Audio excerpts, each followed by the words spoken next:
अभी कल ही मैंने एक जनहित याचिका दायर करी है सुप्रीम कोर्ट ऑफ इंडिया में। कल ही मेरी सुनवाई हुई थी।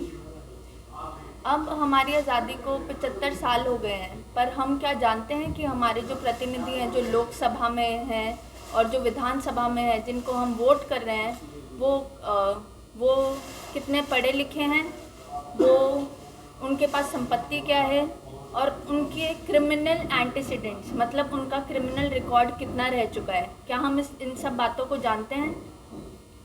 ये सारी बातें एफिडेविट के दौर पे इलेक्शन कमीशन में वो देते हैं, लेकिन क्या एक आम आदमी जो वोट करने जा रहा है वो अपने प्रतिनिधि के बारे में जानता है? अब 17th लोकसभा में 29% हैं ऐसे प्रतिनिधि जो कि क्रिमिनल्स हैं। उनके ऊपर मर्डर, रेप और इतने जो हमारे पूरे देश के अगेंस्ट चार्जेस लगे होते हैं वो लगे हुए हैं, और वो हमने खुद चुन के उनको अपना प्रतिनिधि बनाया है।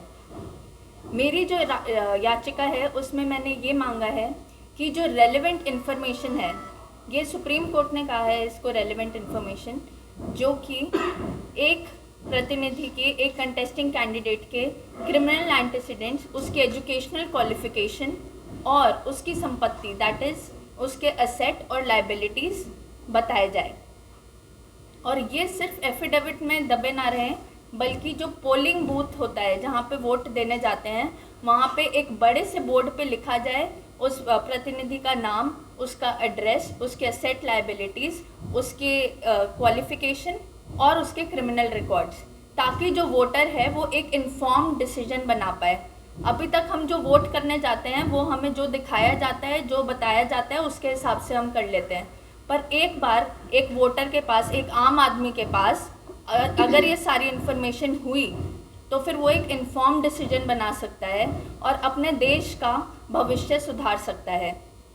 अगर आप लोगों को पता है कि हम इस इंसान ने मर्डर किया है, मर्डर सिर्फ उस परिवार का नहीं होता जिसका बंदे को मारा गया है। मर्डर एक ऐसा अपराध है जो कि अगेंस्ट द स्टेट होता है, पूरे देश के अगेंस्ट। तो जो ऐसा अपराधी है जिसने अगेंस्ट द स्टेट क्राइम करा हुआ है, तो हम उसको प्रतिनिधि क्यों चुनेंगे? तो मेरी ये मांग थी, मेरी ये प्रेयर थी याचिका में कि हम अपना प्रतिनिधि इन्फॉर्म डिसीजन की तरह चुनें और हमें ये सारी रेलेवेंट इन्फॉर्मेशन पता होनी चाहिए। इसको सुप्रीम कोर्ट ने सराहाया और इलेक्शन कमीशन को इस पिटिशन को सुनने के लिए कहा और इस पे कार्यवाही आगे बढ़ाने के लिए कहा है। बिल्कुल, अगर एक सरपंच को एक मिनिमम क्वालिफ़िकेशन कहा गया है तो एटलीस्ट हमें ये तो पता है कि हाँ भाई, हमारा सरपंच 10वीं पास है, 12वीं पास है, ये हमें नॉलेज है। लेकिन जहाँ हमारे बड़े प्रतिनिधि है, जो हमारे लोकतंत्र की सेवा के लिए हमने जिनको चुना है, जो लोकसभा में, विधानसभा में बैठ के हमारे लिए पॉलिसीज़ बना रहे हैं, हमें उनकी क्वालिफ़िकेशंस का नहीं पता। हमें ये भी नहीं पता कि वो स्कूल गए हैं या नहीं गए हैं। हम उन्हें वो ताकत दे रहे हैं अपने भविष्य को बनाने की, उसके लिए पॉलिसीज़ बनाने की, या हमें आगे बढ़ाने की, हमारे देश को आगे बढ़ाने की, पर हम उनके बारे में जानते ही नहीं हैं। हमारा जो लोकतंत्र है उसमें सबसे ज़्यादा अहम भूमिका और सबसे ज़्यादा जिसे सुप्रीम माना जाता है, जिसके ऊपर कोई नहीं है, वो है जनता। और जनता ही ऐसे लोगों को इलेक्ट करके ऐसी पोजीशंस पे पहुंचा रही है। तो इसमें मैं जनता की गलती नहीं मानती, क्योंकि उस जनता के पास उनको पता ही नहीं है कि वो उन लोगों को वोट कर रहे हैं जो खुद ही उसके लायक नहीं है।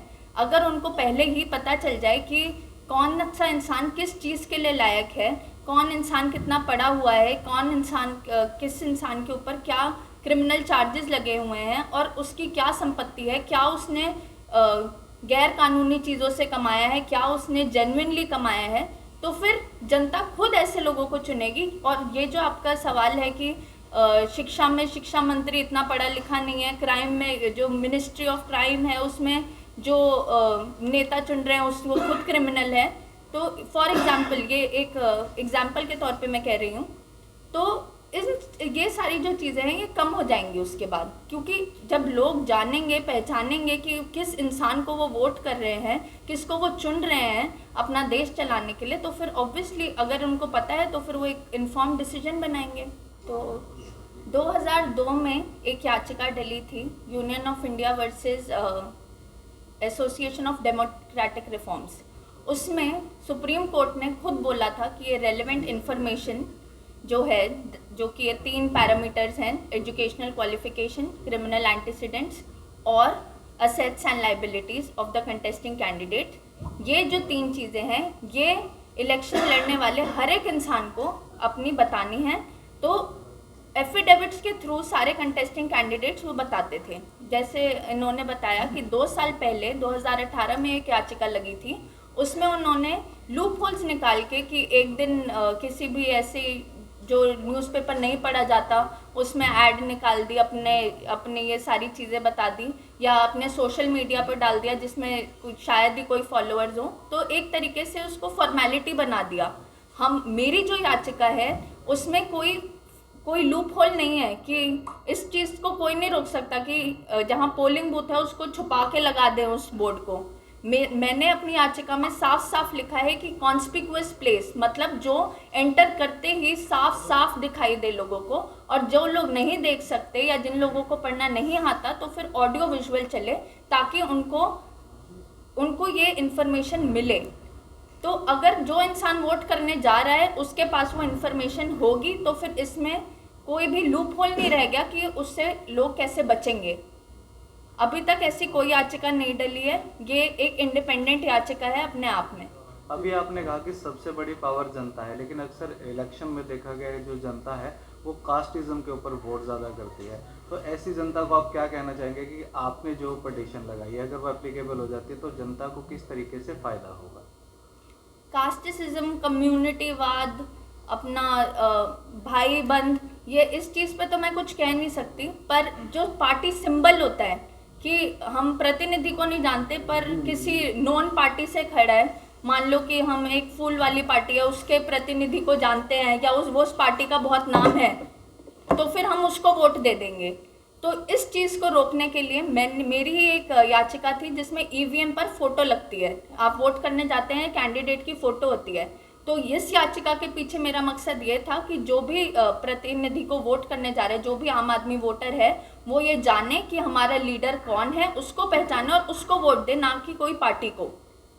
तो पार्टी सिस्टम जो है उसका भी मैं विरोध करती हूँ क्योंकि वो हमारे लोकतंत्र के लिए ठीक नहीं है। आप क्या मानते हैं मैम, कितने ऐसे नेता होंगे जो इस तरह के क्राइम एक्टिविटीज में होंगे जिन्होंने इलेक्शन लड़ करके जो है वो चुनाव जीते भी हैं? तो पूरे भारतवर्ष की बात करें या हरियाणा की बात करें तो स्टैटिस्टिकली अभी 17th लोकसभा में 29% ऐसे हमारे पार्लियामेंटेरियंस हैं जिनके ऊपर क्रिमिनल कार्यवाही चल रही हैं, और जिसमें सिर्फ आम केसेस नहीं है, चोरी डकैती वाले केसेस नहीं, मर्डर, रेप, ऐसे घिनौने अपराधों के केसेस चल रहे हैं उनके ऊपर।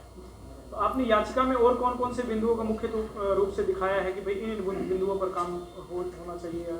हमारा मेन जो प्रेयर थी, प्रेयर नंबर 1, उसमें हमने यही कहा है कि जो रेलेवेंट इन्फॉर्मेशन है, जो सुप्रीम कोर्ट ने अपने खुद के शब्दों में ये कहा है कि लोकतंत्र को जिंदा रखने के लिए हमारे जो वोटर्स हैं उनको ये रेलेवेंट इन्फॉर्मेशन पता होनी चाहिए कि वो जो भी कंटेस्टिंग कैंडिडेट्स हैं उनके बारे में ये 3 चीज़ें जानें कि उनके ऊपर क्या क्रिमिनल रिकॉर्ड्स चल रहे हैं, क्या उनकी संपत्ति पहले थी, क्या उन्होंने कमाई है, कैसे कमाई है, और उनकी एजुकेशनल क्वालिफिकेशन क्या है।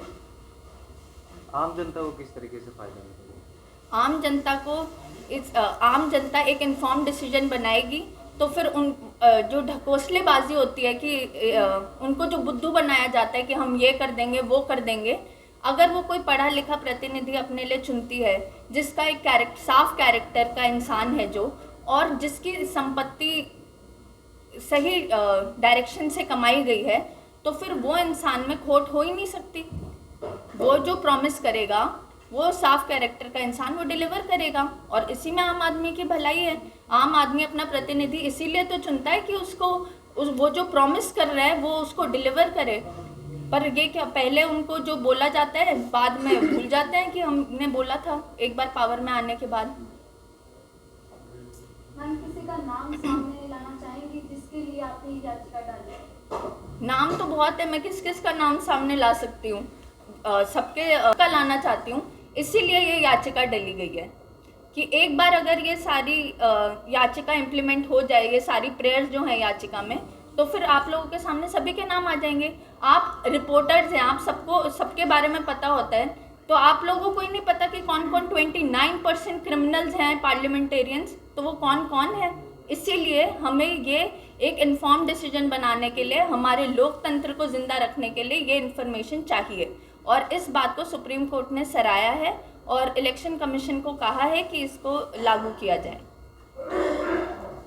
कितना समय मैम टोटल लगा आपको इस याचिका लगाने में और सुनवाई होने में, कितना समय लग गया? मुझे इसमें स्टार्टिंग में मैंने इलेक्शन कमीशन को रिप्रेजेंटेशन भेजी थी। मैंने सुप्रीम कोर्ट जाने से पहले उनसे रिक्वेस्ट करी थी कि आप ये सब चीज़ें करें, पर उस पर उन्होंने कुछ एक्शन नहीं लिया। उसके बाद मैंने उन्हें रिमाइंडर मेल्स भेजी।